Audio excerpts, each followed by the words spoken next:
Growth of Indian nationalism.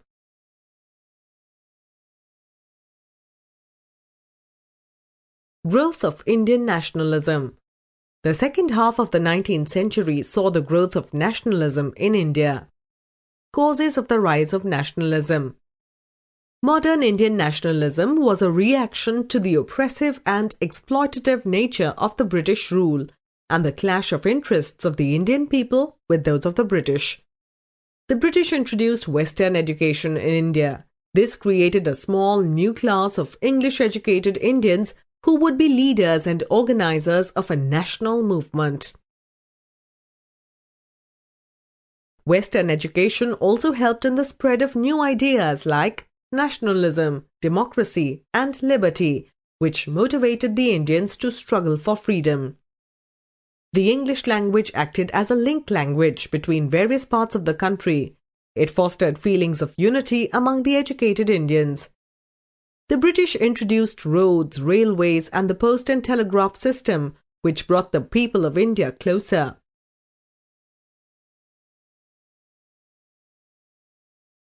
The research carried out by Indologists about India's glorious past and rich heritage instilled in the Indians feelings of national pride.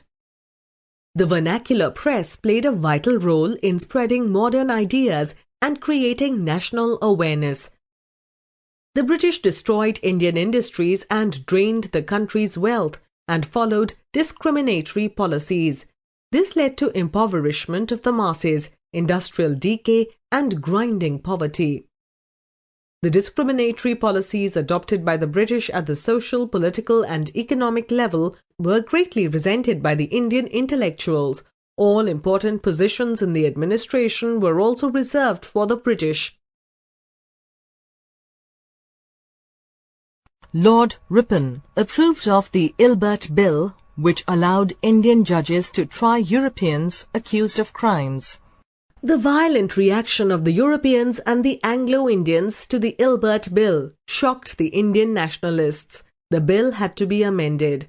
This incident served as an eye-opener and drove home the urgent need to form an organized national body to protect the interest and dignity of the Indians. In 1883, Surendranath Banerjee held the Indian National Conference, and within 2 years, the Indian National Congress was born. Indian National Congress.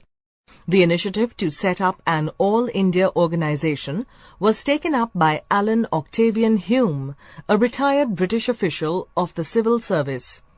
He was supported by important nationalist Indian leaders. Alan Octavian Hume laid the foundation of the Indian National Congress in December 1885. The first session of the Congress was held in Bombay in 1885. The history of the Indian National Congress can be divided into 3 phases. Moderate phase, 1885 to 1905. Assertive nationalist phase, 1905 to 1918. Gandhian phase, 1918 to 47. The moderates. The members of the Congress during the moderate phase belonged to the educated middle-class intellectual community.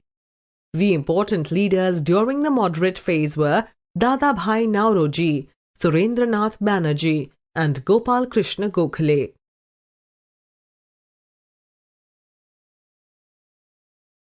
The moderates wanted to remain under the British, but with proper participation of Indians in the government in the near future. The moderates presented their grievances to the government and waited patiently for them to take steps.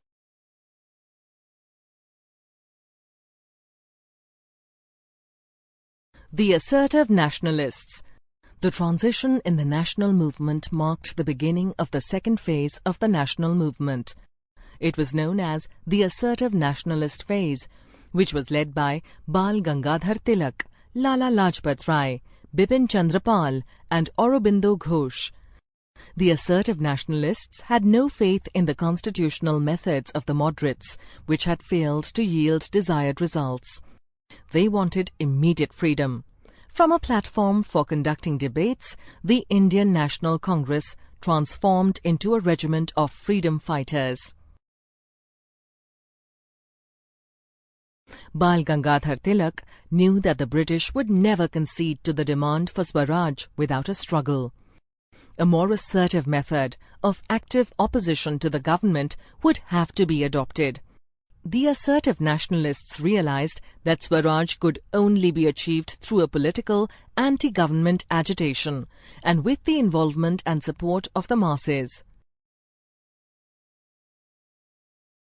Following their policy of divide and rule, the British partitioned Bengal in 1905.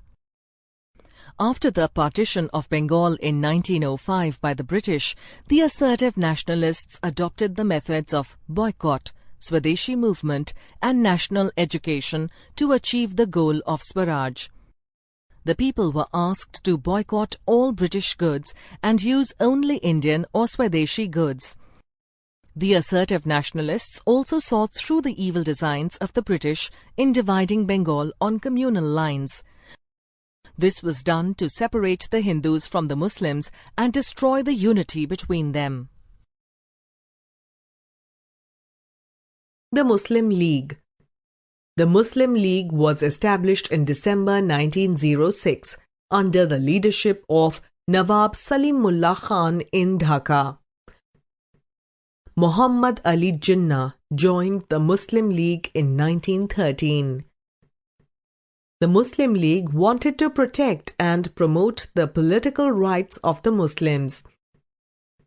It also wanted to promote loyalty towards the British government.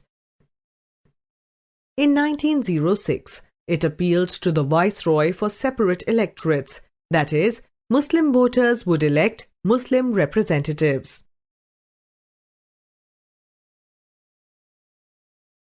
Mahatma Gandhi. Mohandas Karamchand Gandhi was born in 1869 at Porbandar in Gujarat. He had studied law in England and spent 22 years in South Africa as a practicing lawyer. The racial discrimination and the humiliating conditions under which Indians lived in that country shocked and angered Gandhiji. He became a leader of a struggle against racial discrimination in South Africa. Gandhian methods. Satyagrah. During the struggle, Gandhiji evolved a technique called Satyagrah, which was later applied to the Indian national movement. Satyagrah was based on the twin principles of truth and non-violence. A satyagrahi was expected to follow peaceful methods under extreme provocation. He believed that non-violence could be used to resist armed attacks by the enemy. Non-cooperation. Gandhiji's non-violent methods of struggle in India consisted of non-cooperation with the British government. This included peaceful demonstration, defiance of unjust laws, boycott of British goods, the use of charkha and khadi to promote self-reliance, non-payment of oppressive taxes, mass movement. Gandhiji promoted Hindu-Muslim unity. Under his leadership, the Indian national movement was transformed into a mass movement. He championed the cause of the lower castes, whom he called Harijans. Gandhiji returned to India in 1915 and was involved in the national politics.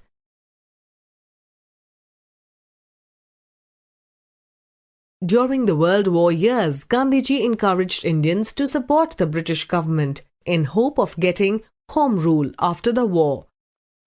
By 1919, Gandhiji had become the center stage of national politics and had become very popular among the masses.